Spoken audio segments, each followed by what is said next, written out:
Hi everyone, today's lesson is on double angle identities. So a double angle identity is called that because it's a trig function that involves double angles, basically. We use this formula that we learned last week called the sum or difference formula. This is the sum formula that was derived from this, where we had sine of A plus B, and that equals sine of A, cosine of B, plus sine of B, cosine of A. And sometimes these are switched around, and that's completely fine. But a double angle is where you add the same angle. So you have two of those. So let's say we're adding sine of A plus A, or sine of X plus X. So really what you're ending up getting is sine of 2A, or 2X. Okay, so because I have X here, I'm just going to use X. So this is going to be 2X. So sine of 2X, if I were to expand this, right, we are going to say, well, that's sine of X, cosine of X. Now I'm going to use the second angle. So now I've got plus sine of X, cosine of X. And so because I have one of these plus one of these, which are exactly the same thing, I'm going to have two of those. So 2 sine X, cosine X. And so this right here is my first double angle formula. And we're going to use that not only to find what the double angle ratio is, but also to find an angle later on. So this one here is cosine of X plus X. And this one we got from the sum formula, which said cosine of A plus B. And this one was cosine of A, cosine of B, minus sine of A, sine of B, okay? And because A and B, let's say whatever angle we were dealing with is the same angle, we have X plus X. So really, this is cosine of 2X. Now, expanding X plus X, I'm going to get cosine of X, minus sine of X, and sine of X. And so now what that gives me is cosine squared of X minus sine squared of X. And this is my first double identity or double angle identity for cosine. Now cosine is unique because sine only has one. Sine's double angle formula is only just one. It's 2 sine X, cosine X. But cosine has 3 options, so you can choose from any one of the 3 that you like. This is one of them, just to show you where the other 2 came from. They came from one of our Pythagorean identities. So if you remember this one, sine squared of X plus cosine squared of X is equal to 1. If I were to simplify for sine squared of X, I would get 1 minus cosine squared of X. If I were to simplify for cosine squared of X, I would get 1 minus sine squared of X. And so what we're going to do is first, see this one right here for cosine, I'm going to replace cosine squared of X, see this, with this right here, okay?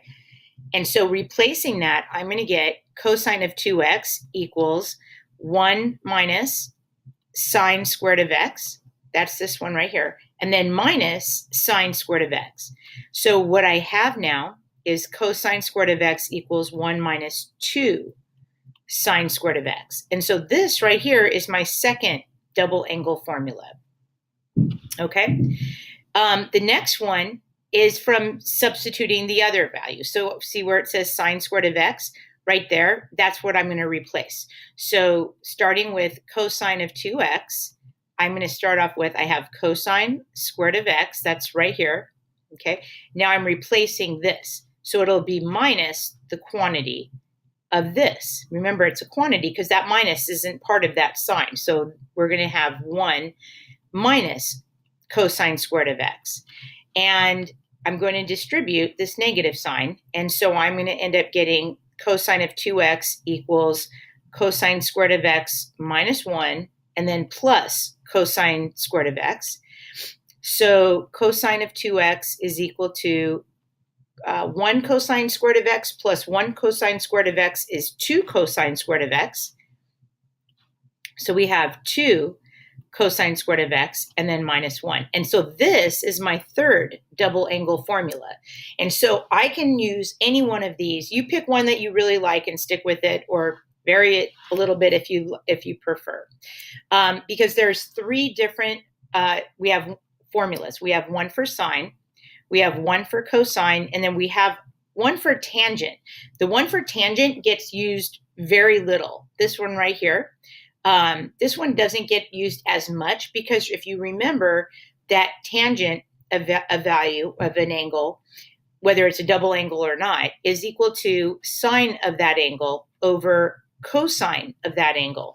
And so if most problems that we give you are going to be asking you to find sine and find cosine. So really, if you just take whatever value you have that you got for sine and you divide it by cosine, then you have tangent of 2 theta. So you really don't need to know yet one more formula. Okay, so let's practice. So what I would recommend is always drawing your angle, always.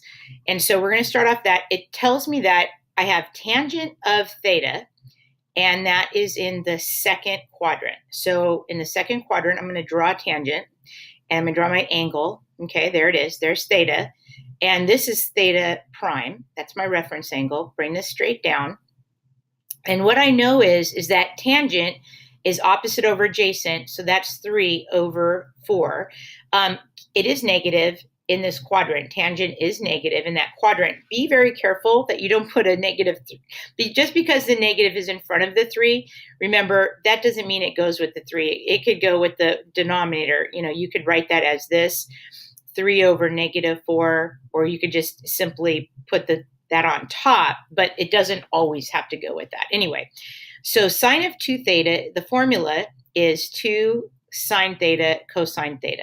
I really like these. I think these are pretty fun. 2 times sine of theta. So sine is opposite over hypotenuse. Now, if I'm looking at this triangle, this looks like a 3, 4, 5 special right triangle. So sine is just opposite over hypotenuse. So that's 3 over 5. Times cosine of theta, which is adjacent over hypotenuse. So that's times negative 4 over 5. If you're not reducing, you're just simplifying, right? If you're not reducing, you're just multiplying straight across. So we have 6 times 4, so that's negative 24 over 25. And so that's sine of 2 theta. So that's the ratio for 2 theta for sine. For cosine, I don't know. We have so many to choose from. I'm going to just use this one. Cosine squared of x minus sine squared of x. Cosine, I have that one. That's this. So that's going to be negative 4 over 5 quantity squared minus sine, which is 3/5, 3 over 5 quantity squared. This is going to be 16 over 25 minus 9 over 25. And that makes 16 minus 9, which is 7 over 25.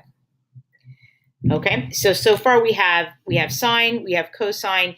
Now for tangent, I could completely use my formula, or what I can decide to do is just use sine over cosine.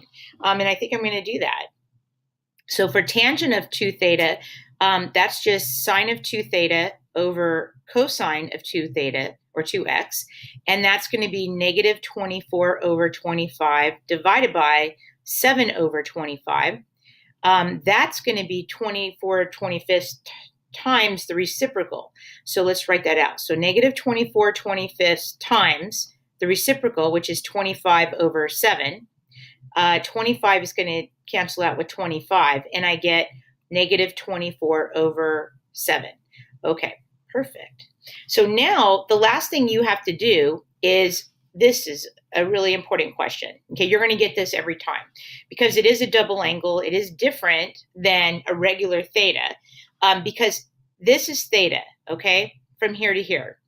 That's theta. But they want 2 theta. They want 2 times the angle. So whatever you get for theta, this is theta. Whatever you get for that angle, that is in the second quadrant. You have to double it, okay? And so what you do is you find out what this angle is first, okay? And in order to find out what that angle is, you're going to multiply it by 2. So you can use sine, cosine, and tangent. We have tangent. So we can just say tangent of theta is equal to negative 3 over 4. Theta equals arctangent of negative 3 over 4. And doing that, I get theta is about 36.87. And what I just found was my reference angle. Because if you think about it, this angle is so small, it has to be this little reference angle. This angle certainly is not 36 degrees. So what I need to do now is I need to take 180 and subtract 36.87, or we can say 37, or round it off, whatever. Theta is about 140 degrees. So theta is about 144 degrees. Okay, that's what we get. But what they want is 2 theta. So if I take quadrant in which 2 theta, so that's going to be what? 288. Okay, so what quadrant is 288 in? So ask yourself 288. So there's 180. Here's 270. And then here between 270 and 360, so I'm in quadrant 4. So what quadrant in which 2 theta lies? I'm in quadrant 4. So another example is given cosine of theta is equal to 5 over 13. So what we're going to do with this is we're going to set up our equation first, or a graph first, and we know that we are in quadrant 4. So here's quadrant 4, so we're going to draw this. Theta is down here. I'm going to make my little axis come back up because I need to find my reference angle first. So that whole angle from here to here is theta. And so what I do know is that cosine of this angle here, I need to move this over just a little bit. What I do know is cosine is adjacent 5 over hypotenuse, and this is a 5, 12, 13 special right triangle. So we need to find the following. The first thing we need to find is sine of 2 theta. So that's going to be 2 sine theta cosine theta. So that's 2 times sine of theta. Now this is theta reference. Sine is opposite over hypotenuse, so that's 12 over 13. Cosine of theta, which is adjacent over hypotenuse, which they already gave me, multiplying across, straight across, I'm going to get 12 times 2, which is 24. Oh, and by the way, this being down here, this is negative because you did drop that down. Thank you. Okay, so this is 2 times 12, which is negative 24 times 5, which is negative 120 degrees, or negative 120 over 13 times 13, which is 169. So this is my ratio for sine of 2 theta.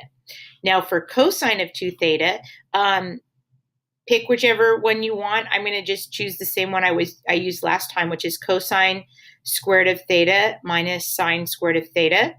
And so cosine is this value, 5 over 13. So it'll be 5 over 13 quantity squared minus sine of theta. Now sine is negative 12 over 13 quantity squared. And so what I get is 25 over 169 minus 12 times 12, which is 144 over 169.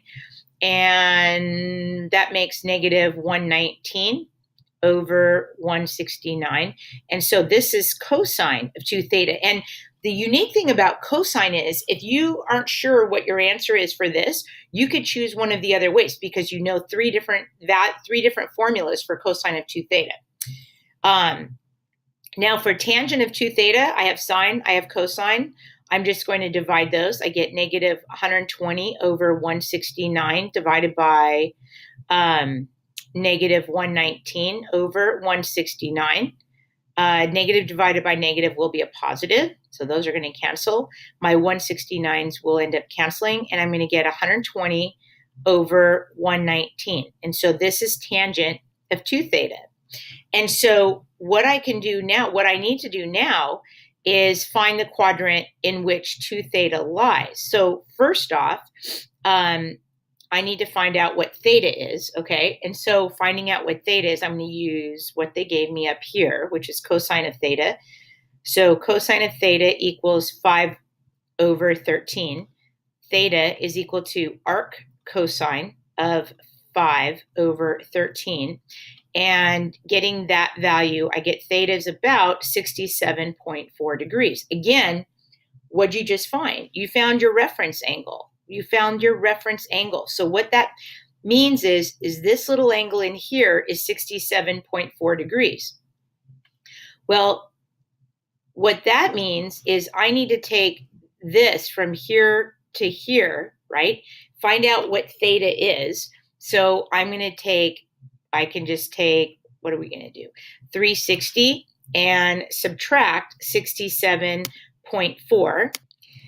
So take your 360 degrees, 360, subtract your 67.4.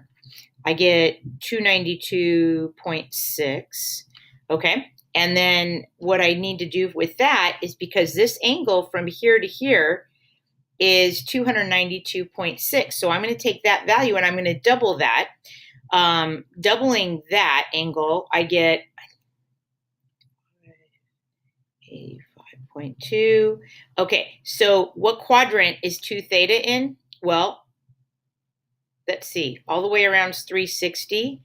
And then 360 from 585 is like 225-ish. So that'll be in this quadrant. So I'm in quadrant 3. Okay, cool. So we have a quiz coming up, and I have a few problems that I'd like to do with you for the quiz that we can start off. Just do a little practicing. If you would like to watch the rest of this later and start working on your double angle formulas, that would be great as well. All right, so for this problem right here, simplify and show all your steps.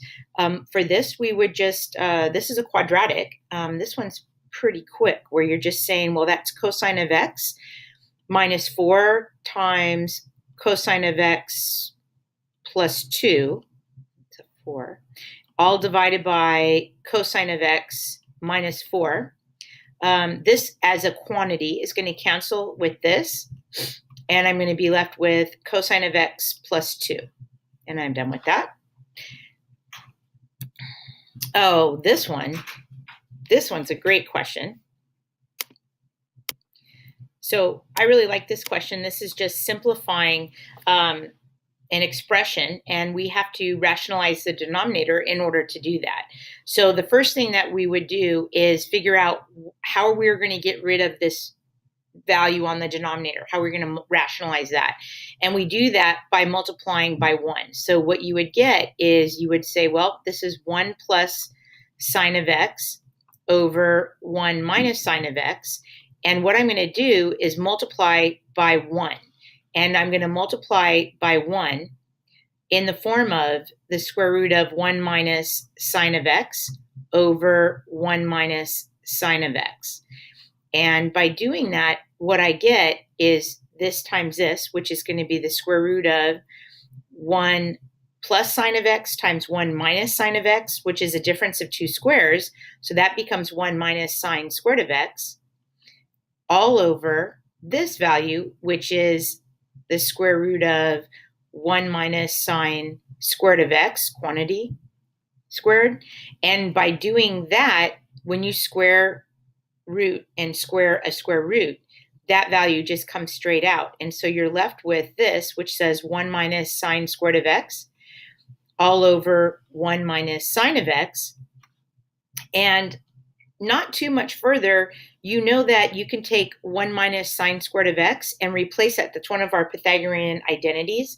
So we can replace that with the square root of cosine squared of x over 1 minus sine of x. And then what that does right here is that's squaring a square root. And so that just comes out as cosine of x over 1 minus sine of x, and that's simplified completely. And one last problem, which is sine of 120 degrees. So we're going to use the sum or difference identity to find out what the ratio is. And so I'm going to simplify this to be sine of 90 degrees plus 30. And then I'm going to expand that, and that's going to be sine of 90 degrees, cosine of 30 degrees, plus sine of 30 degrees, cosine of 90 degrees. Well, remembering where sine is here. One way to remember this at this point 0, 1, where it goes cosine sine. At 90 degrees, sine is 1. At 30 degrees, you could rethink that one. 30 degrees, you have 1, 2, square root of 3. Cosine is root 3 over 2, so this is root 3 over 2. Plus sine of 30 is 1/2 times cosine of 90, which is 0. And then when you have 0 times anything, that cancels out. This is gone. And you just have 1 times root 3 over 2, which was root 3 over 2. Okay, so that's all I have for you today. Thanks for watching, and I hope that helped.